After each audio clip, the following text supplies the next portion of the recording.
Okay, students, it is chemistry class number 10. I am going to take chemicals in foods, not chemotherapy. It is what? Chemicals in food. Chemicals in food. So that means you see, we know that the food is a source of energy. What is that? What is a food? Food is a source of energy. Without food, we can't live, you see. So therefore, food is a source of what? Energy. And this food should be rich, nutrient, tasty, and appealing to the mind. Coffee tumba chanagideyappa. So that appealing should be there. So that means you see, it should be tasty, it should be nutrition should be there, and it is appealing to the mind. So that these are the substances, these are the concepts you have to use in foods, you see. So therefore, food is a source of energy, and these what are the chemicals these used in food, you see. Why? Because the food is a chemical. For example, rice, you see. You know the rice grain, you know a rice grain, so, like this. In the rice grain, at the that is the middle of the rice grain, we have whitish, you see, white substance is there. That is called the starch. That is called the what? Starch. When it is boiled, all the starch will develop, you see. That means it will spread in the rice grain. So therefore, that starch is nothing but polysaccharide. Starch is a what? Polysaccharide. It is made up of two components, you see, amylose and what? Amylopectin again. And the formula for this is C6H10O5N9. This is starch. It is a chemical. Each and every substance we are going to take through the food, you see, it is a chemical. Sodium chloride, for taste, you see, we are going to put sodium chloride for the sambar. That is nothing but sodium chloride is a what? Salt, NaCl. Like that, you see, even water we are going to drink, you see, it is H2O. Like that, you see, each and every substance in the universe, it belongs to chemistry. So now you see, chemicals in food. So to increase the longevity of food, taste of the food, okay, we have to put some ingredients in the form of your chemicals. First one is food preservatives. Preservatives. What are food preservatives? The word itself is told that you see, to increase the longevity of food, to increase the taste of the food, we are going to put some preservatives. Food preservatives are nothing but chemical substances which are used to increase the longevity of food, which are used to prevent the spoilage of food. Okay, which are used to prevent the spoilage of food. Okay, so those substances are the food preservatives. For example, sodium chloride, common salt, and then sugar, and then sodium benzoate, sodium bisulfite. So, and these substances are called the food preservatives. You see. So, the what are food preservatives? These are the chemical substances which are used to preserve the food for a long time, which are used to that is prevent the spoilage of food for a long time. You see.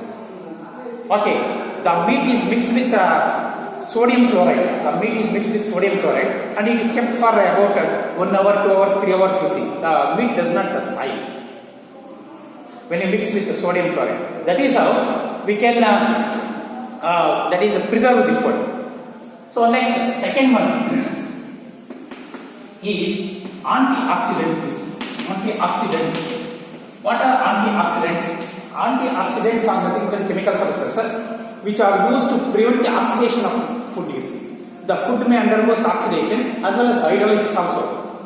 Okay, when the food is thrown out for some time, you see, it might undergoes that is hydrolysis also. You will be getting some water in the food, you see. That is hydrolysis, and also it undergoes oxidation, decomposition will take place, you see. So therefore, so in order to prevent the oxidation of the food, we are going to put some antioxidants.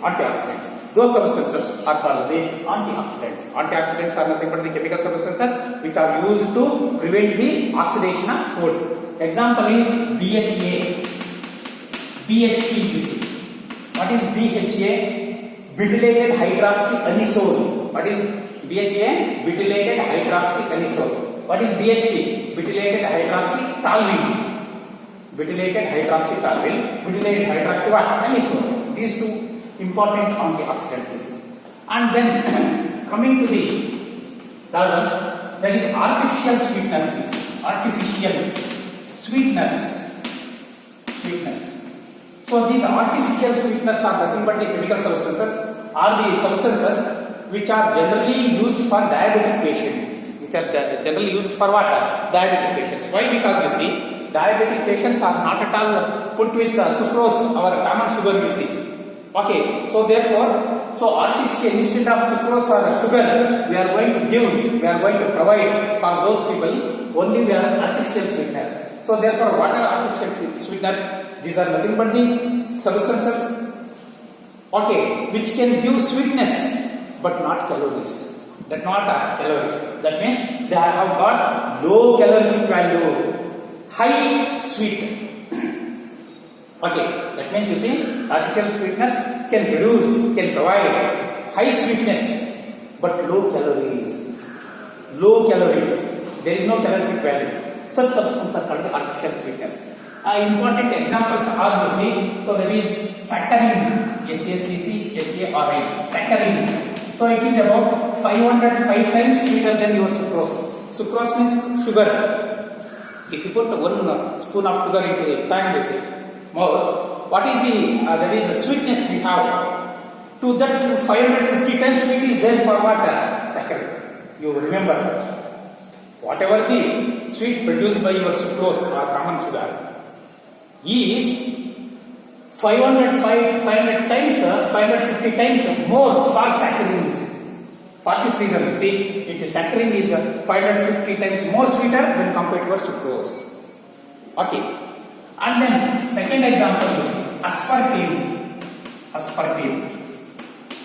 So this aspartame is 100 times more sweeter than your sucrose. More sweeter than your what? Sucrose. So therefore, you see, it is also used as artificial sweetener. Next, number 3, allicane. So this allicane is about 2000 times sweeter than your sucrose. Actually, it is about how many times? 2000 times sweeter when compared to that is sucrose. And then number 4, so that is sucralose. It is about that is 600 times more sweeter than your sucrose. How many times? 600 times more sweeter when compared to your sucrose. So for this reason, all these compounds are called the artificial sweeteners, which can give sweetness, more sweetness, but does not give any water, calories. You see. For this reason, generally, and these artificial sweeteners does not decompose in the stomach. You see, they will be excreted as it is. If you put one small piece of sucra, that is sucralose or aspartame or allicane into the stomach, you see, it will use the sweet for us. We can feel the sweetness, but does not decompose. It will be excreted outside at the end without decomposing in the stomach. You see. So that is how they work in the stomach. So therefore, allicane. In this one, you see, this aspartame. Aspartame is stable at low temperature. Stable at what? Low temperature. And it is unstable at cooking temperature. You see, it is unstable at what? Cooking temperature. For this reason, it is generally this aspartame, artificial sweetener, is used in soft drinks, cool drinks. Okay.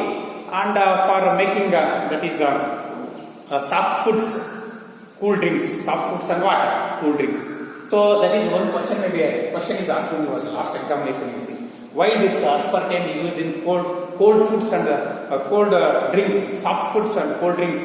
So it is due to the reason that you see, it is stable at low temperature and it is unstable at cooking medium, cooking temperature. For this reason, it is used in what?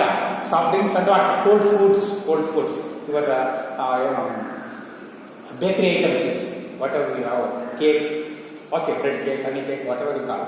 So those cold foods, you see, in those cold foods we are going to use what? Aspartame. Okay. So these are the artificial sweeteners. So these are the three important concepts which are included in the that is chemicals in food use.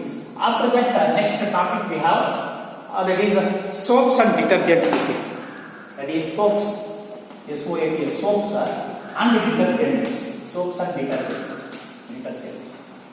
So what are soaps? You know, in the previous classes, you know that we see soaps and detergents.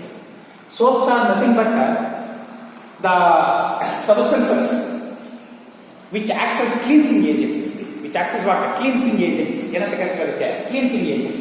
So generally, so these soaps are nothing but in the chemistry we call it as sodium or potassium salts of higher fatty acids. What are soaps? Sodium salts or potassium salts of higher fatty acids. What are soaps? Sodium or potassium salts of higher fatty acids. Higher fatty acids. So this is the definition for soap to see. Of course, detergents are nothing but the soapless soaps. We will come to that afterwards. So here, sodium or potassium salts of higher fatty acids are called the soaps. Okay. So for this reason, what is meant by this higher fatty acids? Fatty acids. We want to know about fatty acids because you see you have to prepare soaps by using fatty acids. What are fatty acids? Fatty acids are nothing but the that is a long chain big molecules, long chain aliphatic acid, strong monocarboxylic acids, carboxylic acids. See here, what are the soaps? Soaps are nothing but the sodium or potassium salts of higher fatty acids. What is a fatty acid? Fatty acid is a long chain. You have a long chain, aliphatic chain, CH2 like that. Strong, it is very strong. Monocarboxylic acid, it contains only one COH group at the end, you see. So that is called the, and they have the general formula that is RCOH, where R is equal to Cn H2n plus 1 and N is greater or equal to 10, you see. N is greater or equal to what? 10, not 1, 2, 3. Why? Because you should have long chain. So this is the definition for fatty acids. Examples in the fatty acids we have two types. That is saturated fatty acids and what? Unsaturated fatty acids. So example for fatty acids, saturated fatty acids. So generally, long chain aliphatic strong monocarboxylic acids. So that is CnH2n plus 1 COOH. Yeah, that is N is greater or equal to 10 UC. So if I put H2n plus 1, that is N is equal to 10 UC. N is equal to what? 10. That is C10 H20. So what is the formula for RCOH? RCOH is R is equal to CnH2n plus 1 COH. N is greater than equal to 10. If N is equal to 10, C10H 10 into 2 22. Okay, 22 plus 1 is what? 23. C10H23 COH. It is called a lauric acid. It is called what? Lauric. LAURIC, lauric acid. We call it as lauric acid. So N is equal to 11, you see. C11H 11 to is 22. 22 plus 1 is what? 23. C11 H23. This one is how much? C10. C10 N. 2 into 10 is 20. 20 plus 1 is what? 21. Okay. C21 COH. And then H21. C11 H23 COOH you have. So this is called the LM myristic acid. Myristic acid. And put N is equal to 13 again here. So then N 13, H how much? 26 plus 1, how much? 27. COOH. This is called palmitic acid. Palmitic acid. palmitic acid. And then N is equal to 15. Sorry, this is the 11, 10, 11, 13, 15, 17. That is how we have to write from 11 itself. C11 first. So it becomes, I'm taking this example first. N is equal to 11, C11 is 23 COH. This is laric acid first. Okay. And 13, C13 is 27 COH. LM, myristic acid. 15, C15, HS13, 1 COH. LMP, palmitic acid is 1. Why? Because we are going to take that is only odd number, not water, even numbers. Palmitic acid. And then N is equal to 17, you see. This we want that. C17, S13, 5. S35, COH. It is called the stearic acid. It is called the water. Stearic acid. What is the first one? N is equal to 11. That is N is greater than or equal to 10. We are going to take 11. Why? Because you see only for after 11 we are getting long chain. How do you get this long chain here? You see C11 is 23 COH. It is a small chain. It seems to be, but it is, if you write the chain, you will be getting long chain. How actually you see? I will write CH3 single bond CH2 10 times. You see CH3 single bond CH2 how many times? 10 times CH2 CH2 CH2 CH2 CH2 CH2. Finally you have to write what? COH. That means you see CH3 single bond CH2 CH2 CH2 CH2 finally what? COH. That is how C11 is 23 can be done. Okay, that is called the long chain aliphatic strong monocarboxylic acid. That is called the that is fatty acid. So that means you see what is the name of these acids? You see once again. So it is N is equal to 11 lauric acid, N is equal to 13 C13 H27 COH myristic acid, N is equal to 15 palmitic acid, N is equal to 17 stearic acid. Okay, these are called the saturated acids. What we call this? Saturated fatty acids. Saturated fatty acids. So after that you see unsaturated fatty acids, we have only 3 examples. So what are the 3 examples? Can I write here only? Here also? Okay. So that is unsaturated fatty acids. For unsaturated fatty acids, first example is, you see, so just take the stearic acid. What is the formula for stearic acid? C17H35 COH. Under that, if you remove 2 hydrogen atoms, so that is oleic acid. First example is oleic acid. The formula is C17 as usual. H remove 2 hydrogen atoms in the that is this one. H33 COH. So this acid is called the oleic acid.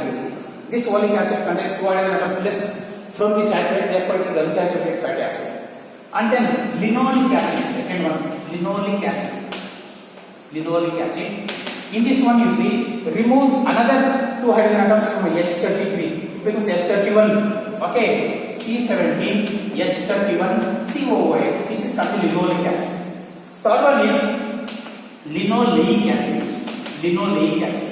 Linoleic acid means again remove 2 hydrogen atoms, C17 H29 COOH. That means you see oleic acid, linoleic acid and linoleic acid. What is that? Linoleic acid. If you remove the hydrogen atoms 2 hydrogen atoms, again 2 hydrogen atoms, again 2 hydrogen atoms, you will be getting the water.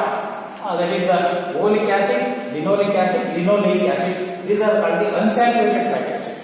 These 4 are called the what? Saturated fatty acids. Okay? By using the saturated fatty acids and unsaturated fatty acids, we can prepare oils and fats. We can prepare what? Oils and fats. We will continue in the next class. Okay.